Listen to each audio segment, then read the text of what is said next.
Normally when a job starts to go this bad, it's a logistics issue.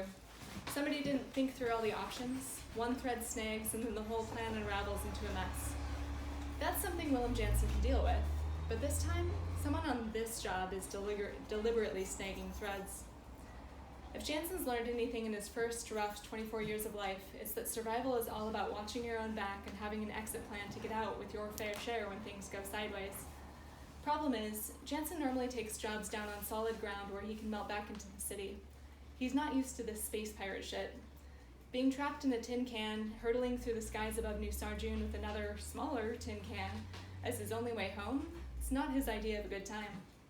But a job's a job, and damned if he's gonna die in space. Dez is pretty fast with his knife, but Jansen is even faster with a gun, even with this lightweight electric piece Amita insisted he carry, instead of his usual pistol with its hull-tearing large cow bullets. His first electric bolt hits Dez square in the temple, and though it may not pack a big punch, it'll fry somebody's wire if you hit them where it counts. Dez has been hit where it counts. The other man goes still, but he doesn't fall, just floats in the zero-G of the luxury yacht's cargo hold, all loose joints and slack jaw, a patch of flesh on his pale temple singed bubblegum pink and carbon black and stinking with smoke. Not today, asshole, Jansen mutters, shoving the electric pistol back in its holster and giving Dez a gentle push, floats him out of the way. Jansen shoulders Dez's bag as well, then pushes the heavy rubber crate awkwardly out of the cargo hold and into the corridor. One silver lining of the head-spinning weightlessness on this docked yacht. Down in New Sarjun, he'd be screwed getting his goods back home after shooting his partner. Still, the rubber crate is ungainly. It bumps off Jansen's shins and scuffs the immaculate cream lacquer of the walls. Even on the lower deck, the hallway's handholds are gold-plated. Pry one of these off, and Jansen will eat well for a month. Pry all of them off, and he won't have to work for Amita anymore. He could start his own outfit, maybe. Choose his own jobs. Think of the devil, and Amita's voice crackles in his ear. Dez, Jansen, what happened? Dez tried to double-cross us, Jansen answers. I've got the goods. A pause. He pictures the face Amita's probably making at this very moment. One eye narrowing, lips quirked to the side as she decides who's bullshitting her. She made that same face 10 years ago when she found Willem Jansen fresh from breaking out of the orphanage, lost in the wrong gang's territory. He'd just been some kid trying to convince her he'd been worth keeping alive, that he'd work out to be more than just another mouth to feed. Amita's pause is brief. She didn't fight her way to the top of her crew by making slow decisions. Copy that, she says. Let's get out of here. Jansen awkwardly ricochets into a ladderway and propels the crate up toward the docking bay. Time to get off this boat. And to find out who else on the crew Dez was working with. It would be a simple job, Amita had said, a luxury yacht, the Dahlia Regina, with a cargo hold full of drugs, raw endurance snow, space cocaine. Real, not synth, she'd said with a gleam in her eye that said she'd tried both and knew the difference. Jansen just understood it would fetch a better price. Even if he could afford it, he wasn't interested in the baggage that came with tasting that honey. The yacht's owner would be down on New Sarjun brokering a deal with one of the nightclub owners, Amita had said. No real security on the boat, on account of nobody would be stupid enough to try to hit it while it was in orbit. Amita had smiled as she'd said this last. She's not stupid, but he suspects she thinks he is. Her own hunk of muscle with no ambition of his own, at her beck and call whenever she needs somebody with a gun for one of her many jobs. Jansen's not stupid either, but he's broke. And he's worked with Amita on enough jobs to know she doesn't go in without an exit plan. The trick for working with her is making sure you're a part of that plan. Just me and you, he'd asked. She'd shaken her head. I've got a pilot, a tech, another gun, you, and me. 5. Jansen hadn't liked 5. Hell, Jansen doesn't like jobs that require more than 2 tops, but the paydays are only so big when you're working on your own. Sometimes you gotta trust somebody else not to shoot you. At least not until closer to the end of the job. Amita had given him that half smile, golden brown eyes locked on his, the look that says, I know you're gonna do it. I'm just waiting for you to say yes. And Jansen had just shrugged. What the hell? He'd never been in space. Might as well see if it's everything it's cracked up to be. Turns out jobs with Amita in space are just as messy as jobs with Amita on solid ground, only with the side of terrible, gut-curdling weightlessness. Jansen pushes the crate up to the last ladderway and bites out a curse. Dez was the other gun, and Beetle's the tech. He's all wiry and lean, tawny brown skin and chalk purple hair done up in a mass of skinny braids. Currently, Beetle is dead. At the console in the bridge, quivering droplets of blood purling away from a knife stuck in his spinal column. Since he was supposed to hack into the security settings that would get them off this boat, this is not a good sign. It wasn't Des, since Des never left Jansen's side. His gut says Haruko, the pilot, and Jansen isn't trusting enough to rule out Amita. Could be she brought along a crew she thinks is disposable.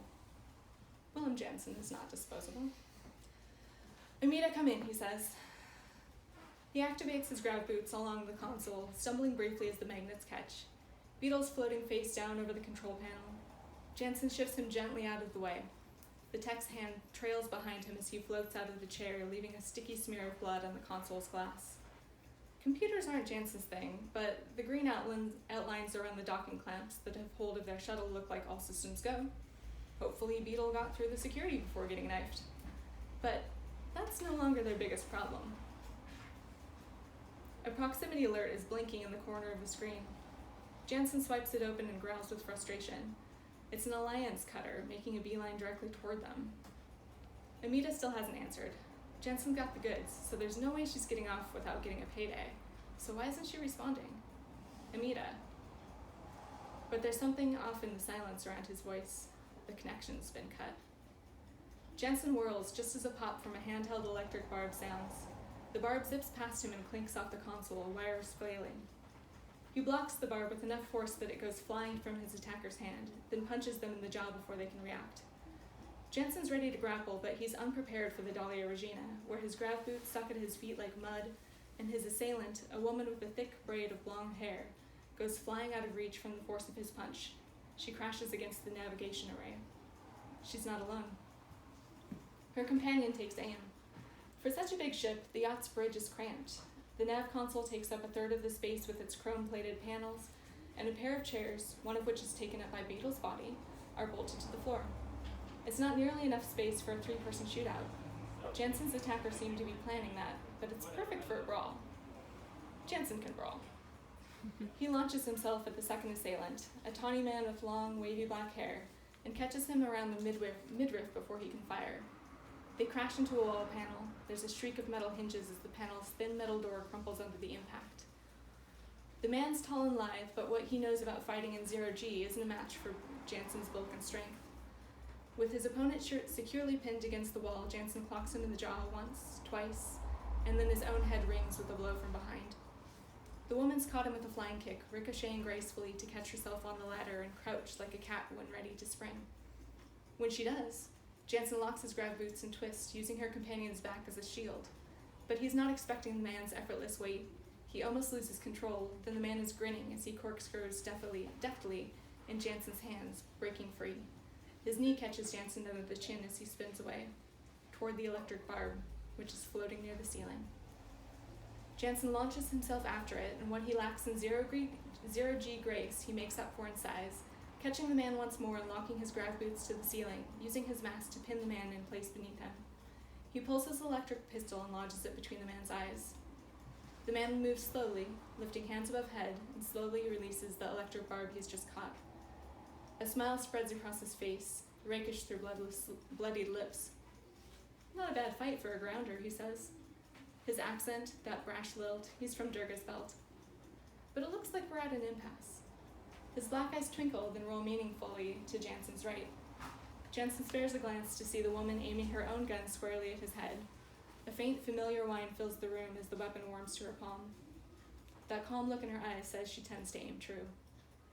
For a moment, Jansen fights pure vertigo as he realizes they're on the ceiling, the woman's standing on the floor. He focuses his attention back on his captive before he loses it. "Did you kill my tech guy?" Jansen says. "No," the man says. "It was a tall guy, pale, buzz cut." Haruko, the pilot.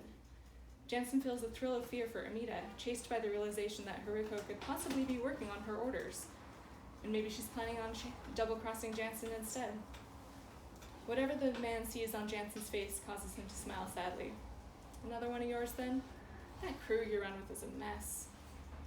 Jansen's not in the place to pick who he works with, and he's not about to have a heart-to-heart with the asteroid belt pirate. He needs to get rid of these two, schlep the cargo back to the docking bay, and either sweet-talk Amita into not ditching him in space or help her fight Haruko, depending on the situation. And he needs to do it fast, because that Alliance ship he noticed earlier, it's hailing them.